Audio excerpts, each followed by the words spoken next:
Nerdigans, this is the one and only Packer Girl 89, and today's book Nerdigan discussion video is, and I hope my YouTube camera isn't being dumb, is Emblaze by Jessica Shirvington. And this is the third book in the Emblaze series, and part of the hashtag AngelReadAthon. And if you have not read Emblaze, Entice, or Emblaze by Jessica Shirvington, or have not watched any of my book Nerdigan discussion videos on Emblaze or Entice, what the communities are you doing here? Go read the books, go watch the videos, and then come back here so we can talk about it. So, as you can see, the cover is beautiful as usual. I want the outfit that's in the picture too. I would look hella awesome in that outfit. But anyway, let's get started. So, Emblaze starts off a little similar fashion to Entice, but it's a little bit different.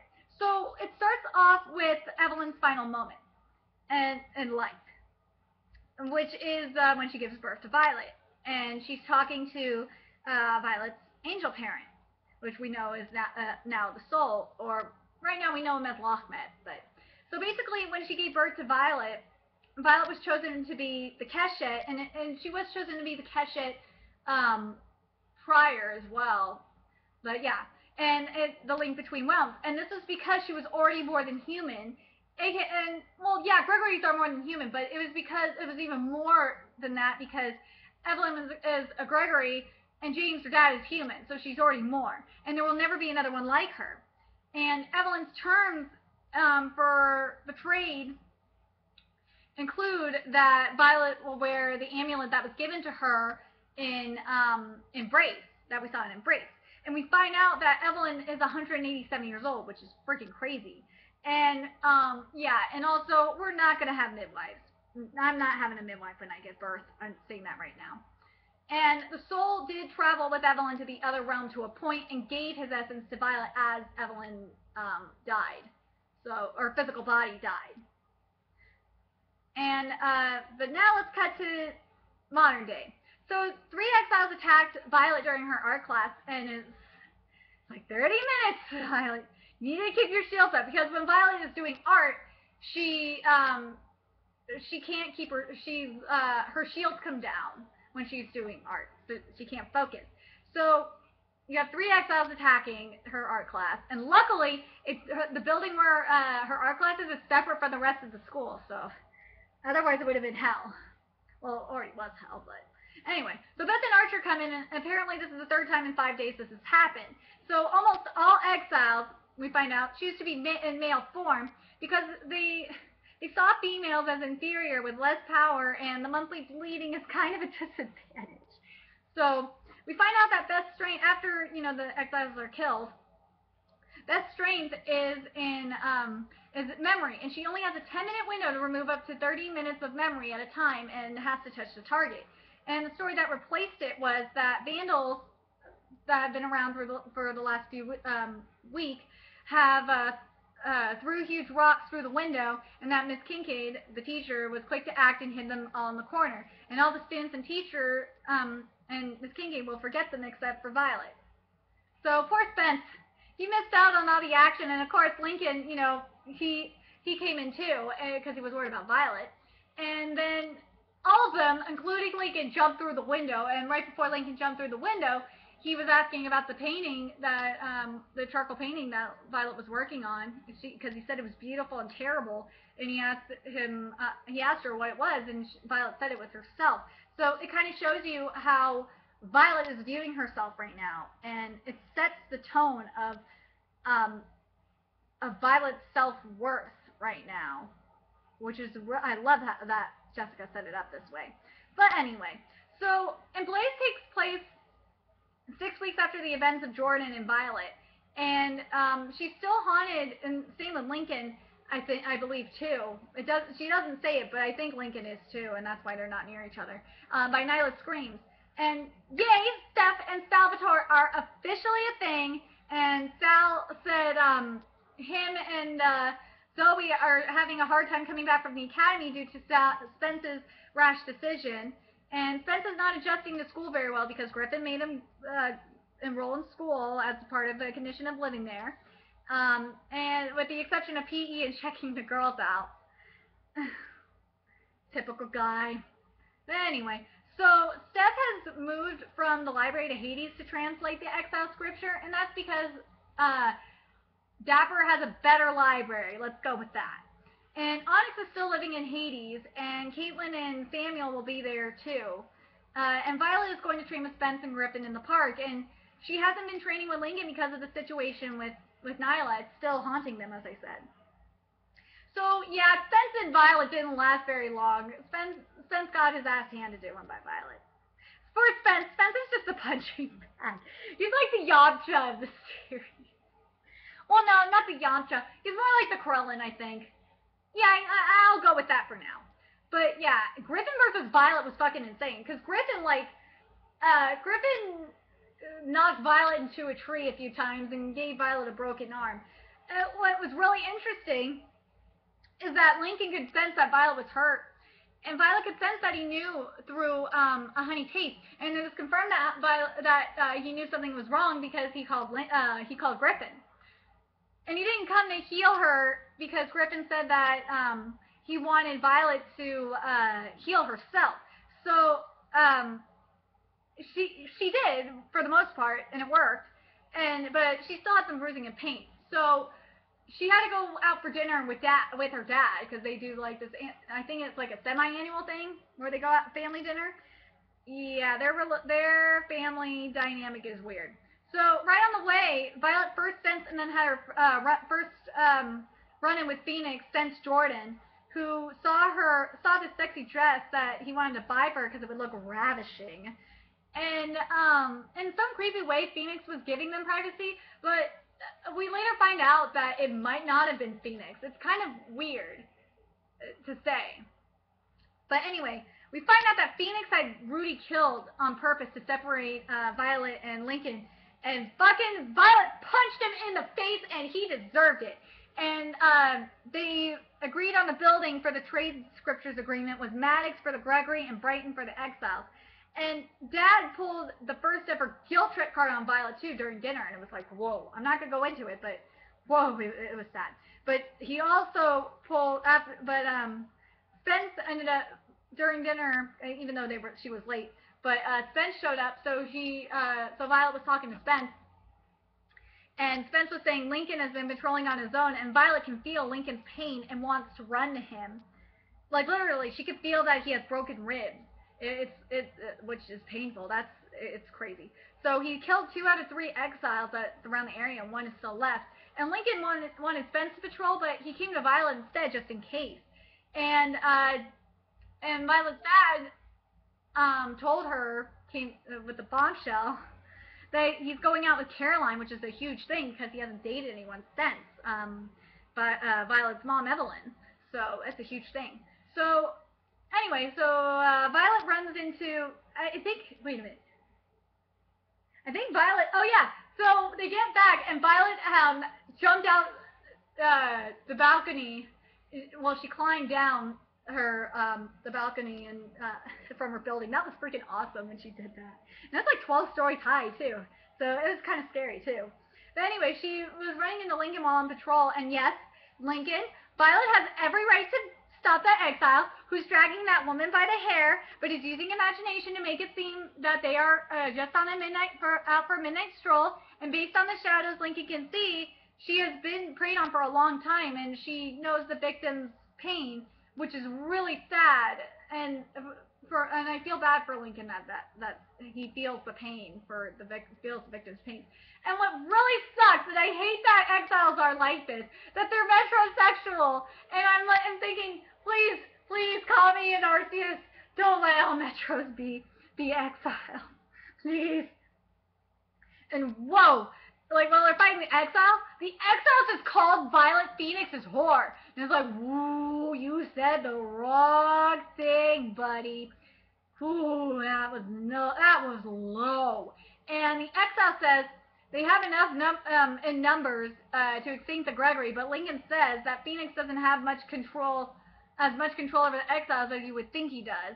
And damn it, Violet, you should just tell Lincoln you punched Phoenix and why he still affects you, because Lincoln knows that he was able to know. He asked her why he punched Phoenix in the face, and Violet just didn't want to tell him why. But I love what Lincoln said. He said, aw, he's like, aw. He said that Violet wasn't Phoenix's whore, and I was like, damn! Yes, that man's still fine, even though he's being an ass. He has his asshole moment. And Lincoln acknowledged that today was the first time he felt Violet from afar, that they were communicating, and vice versa for Violet. So, 6 weeks since the Droop betrayal, since Droop betrayed Phoenix, it took 4 weeks to come up with the method of exchange, which is 2 buildings far enough apart where their power wouldn't cover the distance, and a solitary high-tension cable connecting the two. With one person traveling from each side, no one would cut the line. Each are permitted to have a person on the roof and a person on the ground. And Beth will be on the ground. Spence will be glamored as Violet. Violet was at the Atlantic watching it happen with the real scripture. And Gretzel, who is on Phoenix's end, is an angel of dark, has the power to turn men against women, and he lures his male victims into impurities in exchange for luxurious indulgences. So Gretzel's the one that's causing all the men to cheat. That bastard! And all we know about Oliver is he's an archangel of light. And Steph never called when she was supposed to. And everything was going so well, except Phoenix knew, and set the fake scroll on fire. And oh shit, and Violet was running, and she was like, it's my fault, my fault.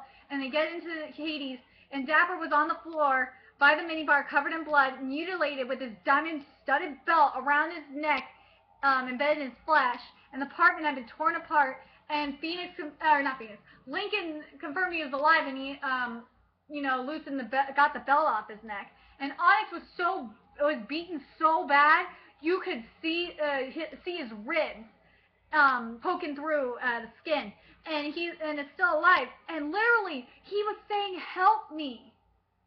He was saying help. He was like stuttering help, and he wants to live. And holy call me Arceus, Onyx wants to live, and it shows you that last book, Spence showed Onyx that he valued his human life, and now he wants to keep it. And yet Violet tried to heal him. Yet Violet can't heal him, and which really sucks. So the medics had to take him and Dapper away. And Samuel and Caitlin were knocked out cold in the bathroom and explained to Violet what happened. So basically what happened was 8 exiles caught them by surprise, and they kidnapped Steph.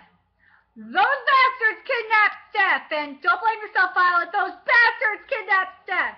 And the medics say Onyx will make it, and he suffered from broken ribs and a punctured lung. And surprisingly, Dapper is still alive, and considering the belt should have crushed his windpipe and his throat, and which means Dapper is clearly not human in his rapid healing abilities. Seriously, something is suspicious about Dapper. You'll see. But Lincoln is right, though. He holds Violet on his lap and snaps her out of it. Phoenix doesn't have what he wants, and that's why he won't hurt Steph. And I was like, oh, Lincoln! Oh, yes, I surrender. I surrender! And first the cover up with Dad, and then the Phoenix call, Oh, call me that bastard! Ugh. So the new exchange now, because Phoenix is an asshole, is the usual cafe, dough to bread for Steph, for the scripture, and no Gregory scripture exchange at all. Yep. Yeah, no Gregory scripture at all. At 9 p.m. and no Spence. Spence's services aren't necessary. So spending the night at Lincoln in Lincoln's bed with no Lincoln, but he keeps a picture of Violet by his bed. Oh, that's so sweet! And you should have told him to stay, because Violet was like hesitating on asking him to stay. But yeah, it was so sweet. So Spence goes to school glamored as Steph, and Violet hugged the glamored Steph, because she misses Steph so much, and feigned a headache and cramps, and then have her leave for the day, because the school is scared of Steph's mom. So Violet stuck it out at school. Oh yeah, and the call is just because of her dad is deciding to be a parent right now, and she had to lie that that her and Steph were at Lincoln's friend's place that doesn't have any cell service. So yeah, that's what happened.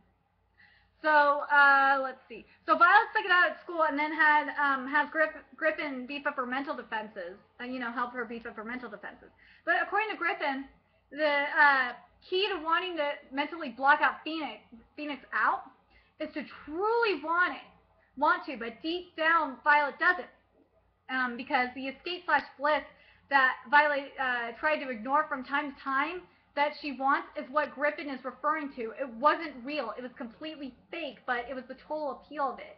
And the harder it got for her, the more she decided to escape. It wasn't Phoenix that she wanted. It was what he could do. So I think no one has seen Magda since she stormed out of the room when she got busted working for the exiles. And this is what Griffin says, and I like that. And this is what Griffin says about Magda. So to beat Gregory, you don't have to believe in God, but you don't want to have world peace. Oh, okay, let me start that over. To beat Gregory, you don't have to believe in God. You don't want to have world peace, but you have to believe in humanity and our right to exist and be free. Magda took that right away from too many people, which is true. She did. And Griffin says until one partner dies or makes a formal request, technically Magda and him are still partners. And there are some who choose not to get new partners and become teachers or a teacher or a cleanup crew or one of the rogue, but none of that's for him. So what rogue Gregory are Gregory who are not part of the system. They've either left their partner or not taken a new one after their partner has died, but for whatever reason they choose to go out alone. And not part of any particular territory, preferring to just, simply roam. They work on their own set of flexible rules.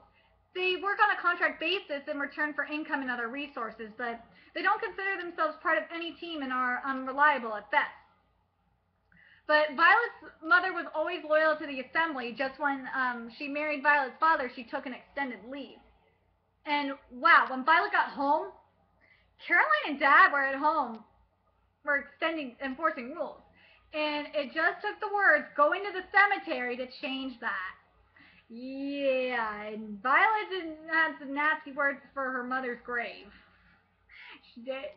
But anyway, so Dapper's back at Hades right away. So yeah, he isn't human.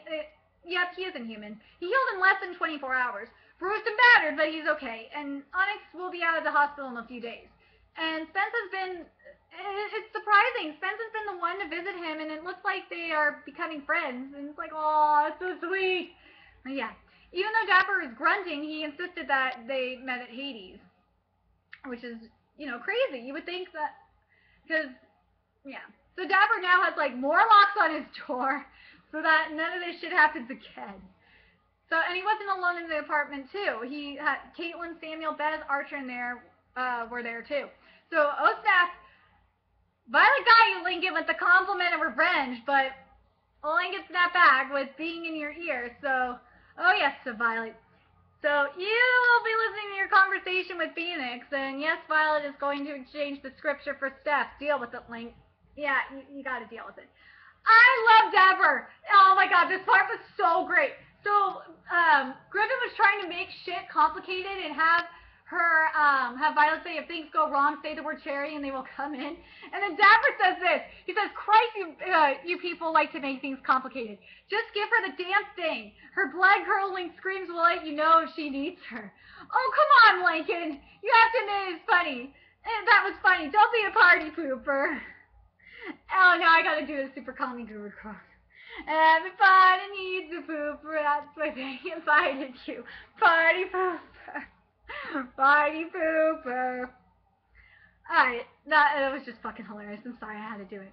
So Samuel's a walking armory and has different weapons, including his, the standard Gregory dagger. Nah, I can't talk. He explains that the Gregory blades are very powerful, and even the smallest splinter melted down, and he got stretched one back, and blended with plain silver can have a result. And shavings from his Gregory blade have contributed to a number of his weapons, including grenades. And the stronger the exile, though, the more likely you'll have to use a regular Gregory blade. And Dapper, I love Dapper. Dapper unsheaths his sword and looks like he's coming too. And so it's like, oh, Steph is growing on him. Steph is growing on him. It's like, yay! So, right outside of Dough to Bread, Violet told Lincoln about what Phoenix said was sight, aka being able to expand her senses to sense exiles from a farther distance. So yeah, and she did that right before she told him too. So yeah, and to explain the exiles that were around the area as well. And it was and the mic, it was so sweet. Lincoln apologized, saying he lied, that Violet was strong enough to face Phoenix. And I was like, oh, yeah, that was so sweet. And going into Dough to Bread, and it's, well, nice to know Phoenix sensed Violet earlier and confirms that Violet is learning how to control that part of her power. And phew, besides, a bruise on her cheek caused by another exile. Steph is asleep and okay, and Phoenix claims that he hasn't even looked at the Gregory scripture, nor has any other exile, and he would give it to her for a price. Oh boy. You could hear Lincoln fuming on the earpiece.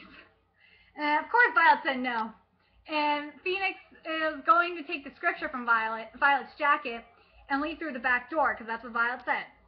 Also, keep in mind, the exiles will have to use the scripture eventually, because, they want to kill future Gregory. And Phoenix touched Violet, to grab the scripture, like right here, the skin, and used his seduction powers, but, Lincoln snapped her out of it, and Violet's like, leave now, before I kill you. And it's like, I was like, yay, Lincoln! And Lincoln's like, that's my girl! And I was like, yay! Lincoln, you're awesome. So according to Steph, after she comes to, after she gets water and shit, both Onyx and Dapper were trying to fight the exiles off to protect her. And also, the neutrality agreement is over. Bye-bye, exiles, you're not allowed. And that is character development, and it's only the third fucking book. And, oh, call me an RCS. Of course, Steph's brother Jace is working at Hades tonight. So thank call me for Griffin's power of truth, or it could have gotten ugly. Let's just get to the staff department. And Steph, you sly fox, you were able to come up with a believable story of falling down the stairs and getting a Benadryl from the librarian. So, before Jace can take Steph home, Violet is going to have to give her a cold shower. And Lincoln to Jace, I thought this was great. Maybe you should have one too. Oh, Link got showered. Oh, that was so funny. And while the boys were downstairs, Steph showered, explained that Dapper said, as I said, the neutrality agreement is over, that she got punched in the face by the exile. Phoenix punched said exile, and that in a few more days that she will have the rest of the scripture translated. Well, Violet is grounded for the first time ever. Well, Dad didn't take away the cell phone or deny Steph from coming over, so not true grounding, but curse you, Caroline.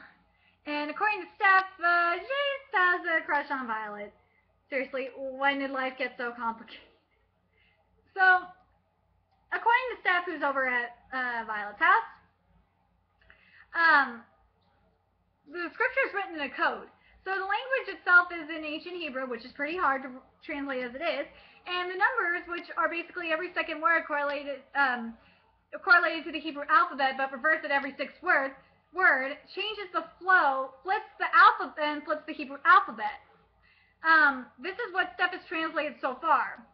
Awaken Tartarus and blanket day, to hide their eyes from heaven's ray. Ash will fall as fire will rain, delivering to one insufferable pain. Flames will roar and spear the sky, igniting the view to the waters rise. A swell to death, but to deliver just one, resurrecting that pardoned by none. At the southernmost point, the island hides a gate, and that's what he's gotten so far. And oh, Onyx, you liar! Of course you are going to try and bribe with bourbon to get a full explanation of the text from him. And yeah, just let Dapper deal with him. That relationship, yeah, just let Dapper deal with him. So Griffins of the Academy is saying, they are sending their vice here, aka Josephine, who is second in charge at the Academy, and on the assembly and partnerless by choice. She has had 4 and they are all dead. I wonder if she killed them all. And, wait a minute. She is coming for the scriptures and to assess Violet and decide if she needs to be trained at the academy. So poor Spence, he has to be the person that Violet takes her frustration out. She doesn't feel strong enough to face Phoenix, and then Griffin steps in and exposes Violet's weaknesses, and every time she knocks down Griff, she gets knocked down 3 times. And Lincoln criticizes Violet's fighting, and then she runs away from not only him but herself, and it's like, why can't she be with him, damn it? Oh yeah, Jordan, thanks a lot, Phoenix. And Lincoln follows her and starts training and sparring with Violet. And then Okami, Jace just asked Violet to prom. And this was at later on in Violet's with Steph. And Steph finished more of the translation. At southernmost point of the island hides the gate, what was once of Atlas and also Calist, the opening brew that will never cease, reach the water to entice the current. Oh, entice is in here again! 3 to the fire to blast open their fate. Excuse me. 3 to the hand of the highest command. 3 to the hand of the heart of man. 6 to the ground in return for 1. An offering of pain starts at the river of fire, and water stands to cradle the course. 1 can be beckoned when the payment is made. The obelisk red and blade at the hand of the admirer, with only 1 terrible desire. And I love what Steph says. She's like, well, we knew it wasn't the scripture of happiness. And solution to Jace, just say we are all going together, and if you're still alive by then, we'll deal with it. I'm like, yeah, that's perfect. I like that answer. But, you know, Dad is thank Kami for Violet's dad, because Violet's dad is good with poetry and literature. So here we go. This is what he says.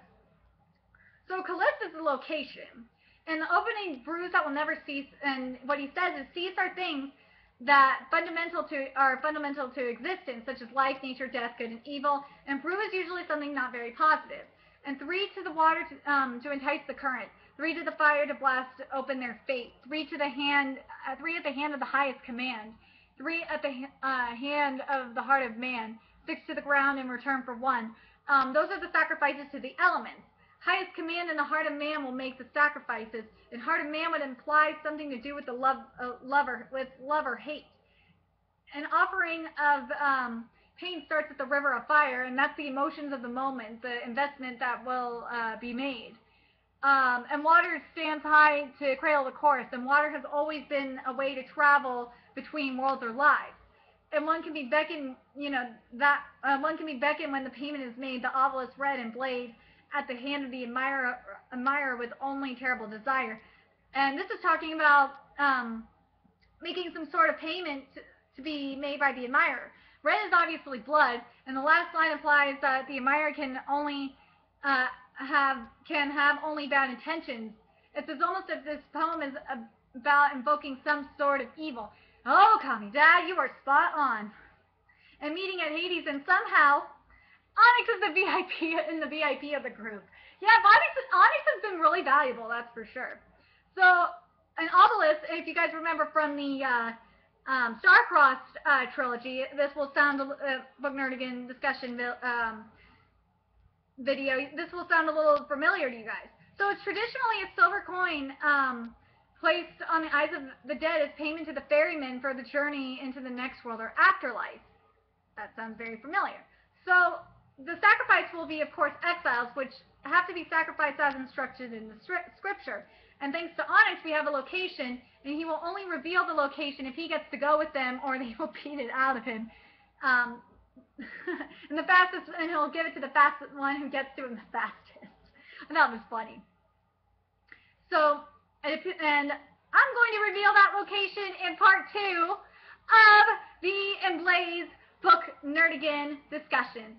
So I want to know what you guys think of this book so far. Do you guys like how the prologue started? And what do you guys think of the scripture? And what do you guys think of the deal? And what do you guys think of Lincoln and Violet's dynamic and the character development? And I want you to figure out what you guys think about Dapper and how is rapid healing. So remember to like, comment, share, and subscribe. And I will see you in part 2 of Emblaze Book Nerdigan discussion, part of the #AngelReadAthon. Keep on reading, Book Nerdigans.